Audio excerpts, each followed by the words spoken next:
Hello students, मैं पीयूष राजपूत और आपका अपना चैनल पीयूष कोचिंग क्लासेस। जैसे बच्चों हमारी केस स्टडी क्वेश्चन की सीरीज चल रही है और हम अपने सॉलिड और सॉल्यूशन के चैप्टर कर चुके हैं। पी ब्लॉक एलिमेंट्स हमारे चल रहे थे, उसी को आगे बढ़ाते हैं और देखते हैं कि इंटरेस्टिंग सा पैसेज नंबर 25 क्या कहता है।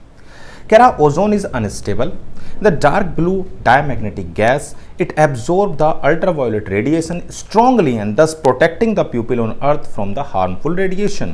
The use of fluorochlorocarbon is aerosol and refrigerator and their subsequent escape the atmosphere is blamed for making holes in the ozone layer. Over the Antarctica, ozone acts as a strong oxidizing agent in acidic and alkali medium. For this property, ozone is used as a germicide, disinfectant for sterilizing water. It is also used in the laboratory for ozonolysis of organic compound and industry for manufacturing of potassium permanganate and artificial silk. ठीक है, अब आता है which of the statement is not correct for ozone. It oxidise lead sulphide, बिल्कुल सही बात है कि भाई ओजोन जो है एक ऑक्सीडाइजिंग एजेंट की तरह काम करती है। अब ऑक्सीडाइजिंग एजेंट की तरह कर रही है तो लेड सल्फाइड यानी पीबीएस को बच्चों कन्वर्ट करेगी PbSO4 में, पोटेशियम आयोडाइड को यानी Ki को चेंज कर देती है I2 में, एंड ऑक्सीडाइज मरकरी, बिल्कुल सही है। It can not act as a bleaching agent in dry state, ये गलत है। ये तीनों तो सही है कि उसमें ऑक्सीडाइजिंग एजेंट की तरह काम कर रही है, लेकिन ये जो डी ऑप्शन है बच्चों ये रॉन्ग है। उसने पूछा था कि कौन सा करेक्ट नहीं है ओजोन के लिए। Ozone react with moisture iodine Gibbs, चलो भाई ये देखते हैं। देखो भाई ओजोन के बारे में कुछ थोड़ी सी चीज़ें आपको पता होनी चाहिए बच्चों की। अर्थ सरफेस से लगभग आपको यहाँ से अगर देखा जाए तो आपका जो पहला आपका होता है वो आपका ट्रोपोस्फेयर होता है। पहला क्या होता है? ट्रोपोस्फेयर। उसके ऊपर आपका स्ट्रेटोस्फेयर होता है जिसके अंदर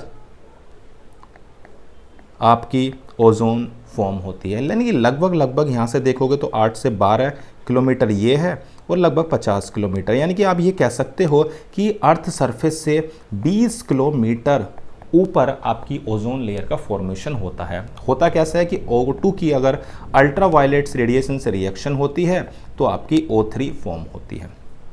क्लियर है इतनी बात? चलो भाई, तो यहाँ इस वाले रीजन में आपकी ये रिएक्शंस हो रही हैं। उसके ऊपर भी आपके मेसोस्फेयर और थर्मोस्फेयर होते हैं, वो हमें इतने डिटेल में नहीं जाना। बस ये है कि कौन से स्फीयर में बननी है और अर्थ से लगभग कितनी हाइट पर ये बनती है।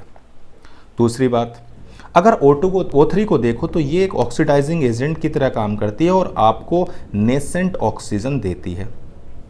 अगर आयोडीन से आप इसकी रिएक्शन करोगे तो ये आपको I2O5 देती है पहले तो, लेकिन मॉइस्चर है इसीलिए बच्चों I2O5 वाटर से रिएक्शन करके आपका एसिड देगा। ध्यान रखना, मैंने आपको एक ट्रिक बताई थी कि जब भी हाइड्रोलिसिस हो तो उसकी ऑक्सीडेशन नंबर नहीं बदलती। आप देखोगे तो ये 5 में है, तो जो बनने वाला एसिड है देखो क्या क्या बनते हैं। HI बनता है, HIO होता है, HIO2 होता है, HIO3 होता है, HIO4 होता है। अब देखो 5 में कौन है, तो 5 में बच्चों आपका ये है ऑक्सीडेशन स्टेट में, तो बनने वाला एसिड आपका क्या होगा? HIO3। क्लियर है इतनी बात? तो ये आपका मॉइस्चर से रिएक्शन करके HIO3 देता है। क्लियर होगी बात? कोई दिक्कत तो नहीं? चलो भाई, कह रहा ozone act as a oxidising agent due to, मैंने आपको बताया कि ओजोन जो होती है वो नेसेंट ऑक्सीजन दे रही है, इसीलिए ये ऑक्सीडाइजिंग एजेंट का काम करती है। ठीक है ना इतनी बात? चलो भाई, the colour of ozone molecule, तो देखो जो कलर होता है वो इसमें लिखा हुआ है, आप देखो ध्यान से, तो ब्लू, डार्क ब्लू कलर का होता है। लेकिन अगर आप देखोगे तो सॉलिड स्टेट में अगर इसको लाया जाए तो इसका कलर बच्चों याद रखना वॉयलेट होता है। क्लियर है इतनी बात?